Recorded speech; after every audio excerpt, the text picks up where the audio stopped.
Welcome back! My name is Baller Scuba. This is Video Games Over Time. We are still in 1985. Today, we're going to talk about some more honorable mentions of 1985. In 1985, Durrell Software released Saboteur to British computers. Developed by Clive Townsend, Saboteur is an action-adventure game. The player plays as a ninja who must steal a floppy disk with the names of rebel leaders on it.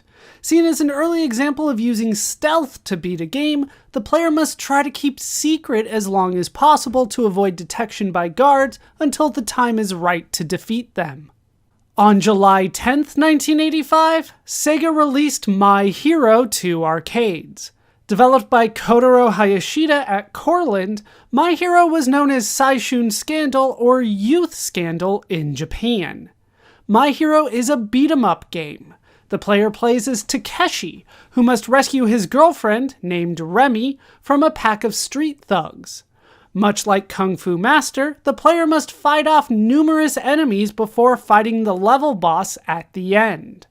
In 1985, Activision released Alcazar: The Forgotten Fortress to American computers.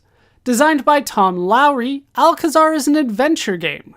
The player's goal is to get to Alcazar through several other castles in order to retrieve the crown.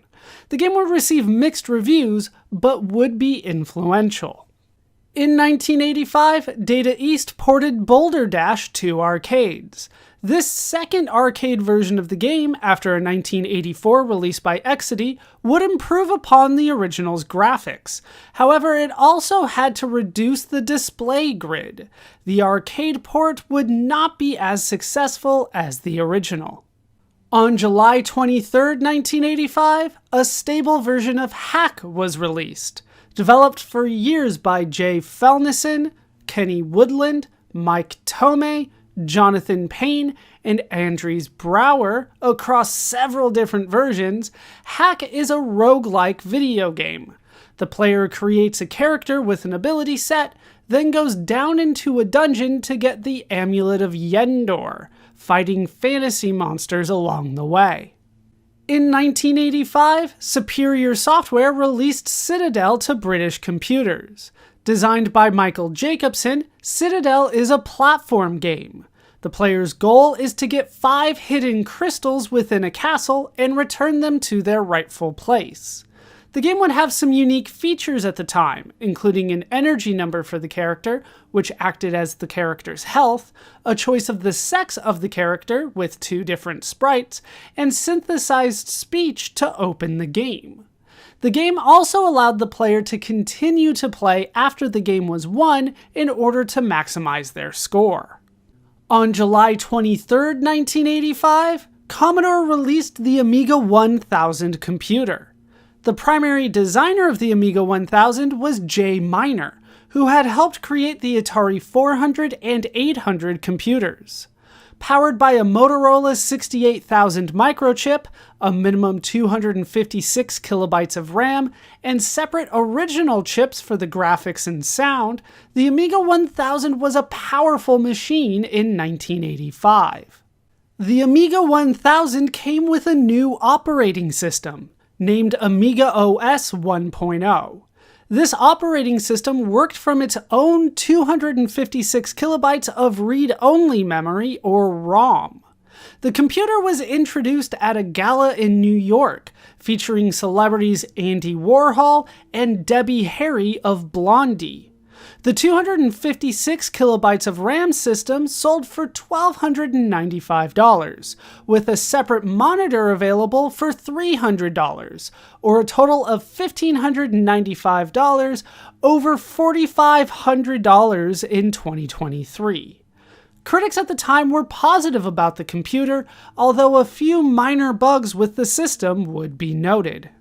In 1985, Gargoyle Games released Dun Derek to British computers. Developed by Greg Follis and Roy Carter, Dun Derek is an adventure game. Based on Celtic folklore and the work of Fritz Leiber and Michael Moorcock, Dun Derek has the player play as Cuchulainn in search of his companion Loiza. The player will have to complete side quests from non-player characters along the way.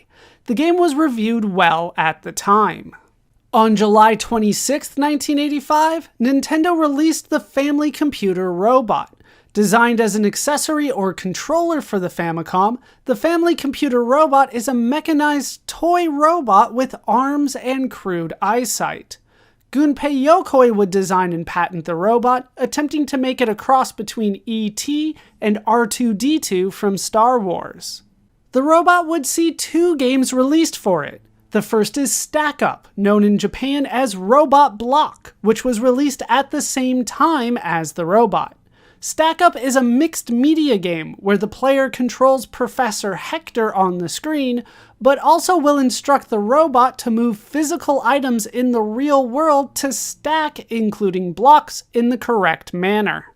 The second game, released on August 13th, is Gyromite, known in Japan as Robot Gyro. Gyromite comes with 2 spinning tops, or gyros, and 2 trays. The player will instruct the robot directly to move the gyros onto the correct spinner, pressing a button on the console's second controller.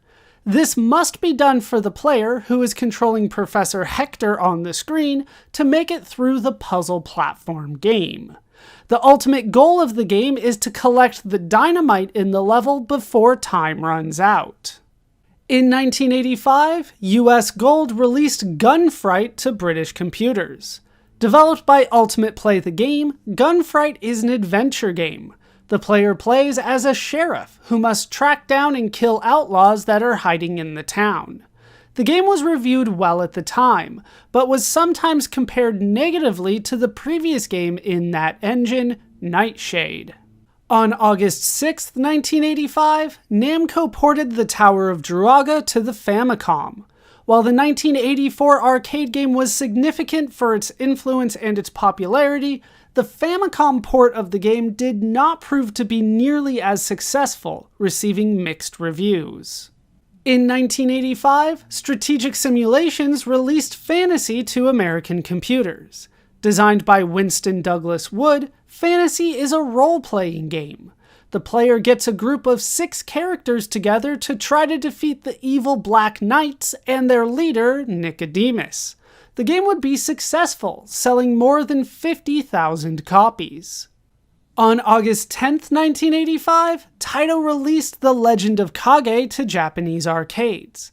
Featuring music from Hisayoshi Ogura, The Legend of Kage is a side-scrolling action game.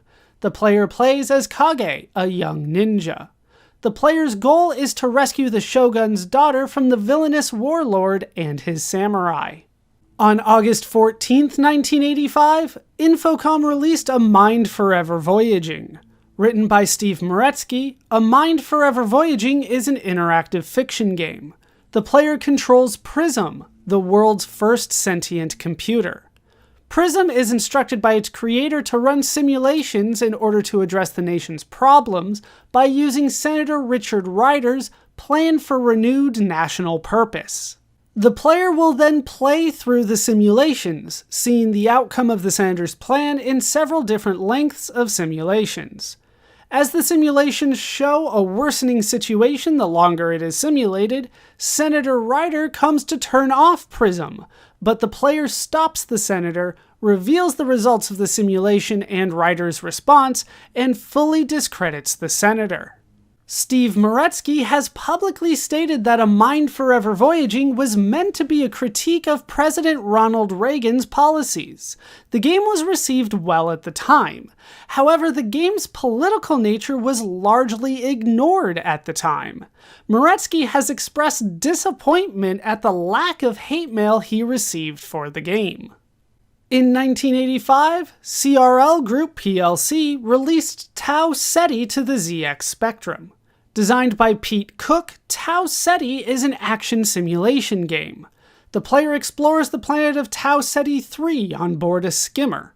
The player's goal is to defeat the planet's automated defense systems by shutting down the central reactor on the planet. The game was reviewed well at the time. In August 1985, Atari Games released Indiana Jones and the Temple of Doom 2 arcades. The game was directed by Peter Lipson and designed by Mike Halley, Peter Lipson, and Earl Vickers. It would feature art from Susan McBride, Alan Murphy, Will Noble, and Dave Ralston, and music from Hal Cannon and Dennis Harper. The action game is based on the film, following Indiana Jones through the lair of the evil cult in his attempt to free the children, recover the stolen stones, escape the temple, and defeat the cult leader. Featuring digitized voiced clips and music from the film, the game would be relatively popular at the time. In August 1985, Electronic Games magazine ceased publication. Starting in 1981, Electronic Games was the first magazine dedicated to video games. However, due to the decrease in the market, the magazine struggled to keep an audience. In 1985, Konami ported Hypersports to computers. The ZX Spectrum version of the original 1984 arcade game in particular would be successful in the United Kingdom. That version would top the sales charts for a couple months and would be considered among the best games of the year. In August 1985, Data East released Road Blaster 2 arcades. Road Blaster was directed by Yoshihisa Kishimoto and programmed by Shintaro Kumagai, Takatoshi Kato, and Junichi Nabe. It would feature art by Hideki Takayama and Yoshinobu Inano, and sound by Michael Nakamura.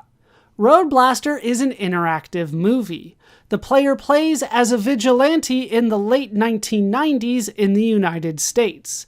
The player must use their custom car to get revenge on a biker gang for their wife's death. On August 20th, 1985, The Edge released Fairlight to British computers. Designed by Bo Jongeborg, Fairlight is an adventure game. Designed to replicate Knight lore, the game uses an isometric projection. The player plays as Isvar, who must find the Book of Light to escape from Castle Avars. The game was reviewed well and was fairly popular, selling over 50,000 copies. On September 7th, 1985, ABC began airing Star Wars Droids and Star Wars Ewoks on American television. Based on the Star Wars films, Droids follows R2-D2 and C-3PO in their adventures against several different villains, often finding themselves in the service of new masters as a result. The show would receive mixed reviews. Ewoks follows the adventures of the Ewoks on the forest moon of Endor before the original Star Wars film, against several different villains, including a witch and a rival species, the Duloks. The show would receive mixed reviews as well, but was generally seen as a better show than Droids. On September 15th, 1985, 60 Minutes aired an episode with a focus on Dungeons & Dragons. The news program would report on allegations that Dungeons & Dragons is a dangerous game, causing children to commit suicide and summon demons. The program would focus on the story of Patricia Pulling, whose son committed suicide, which she blames on the game. Gary Gygax would also be featured, defending the game and stating that the issues that the players are facing are caused by other issues, not by the game itself. In 1985, Microprose released Silent Service to American computers. Designed by Sid Meier with art by Michael O'Hare, Silent Service is a submarine simulation game. The player takes over a US submarine in the Pacific Ocean during World War II. The game would be successful, seeing several different versions and releases that would be popular overall. On September 17, 1985, Steve Jobs left Apple. Apple, following the failure of the Macintosh, was planning on reorganizing the company, proposing a plan to remove Jobs from the Macintosh group and put him in charge of new product development, which would severely limit Jobs' role in the company. Jobs instead developed a plan to take over Apple. When Jobs' plan was leaked and he was confronted, Jobs left the company. Jobs founded a new company named Next. Next was founded by Jobs, who took 5 other Apple executives with him in order to focus on computer workstations for higher education and business purposes. On September 25th, 1985, Sega released Choplifter 2 arcades. This arcade remake of a 1982 computer game would prove to be successful. This version was the first to break outside North America, and would see several different ports of its own. That will do it for the honorable mentions of 1985 for now. My name is Baller Scuba. This has been Video Games Over Time. Thank you so much for watching, and I hope to see you in our next video when we grab our laser cannon.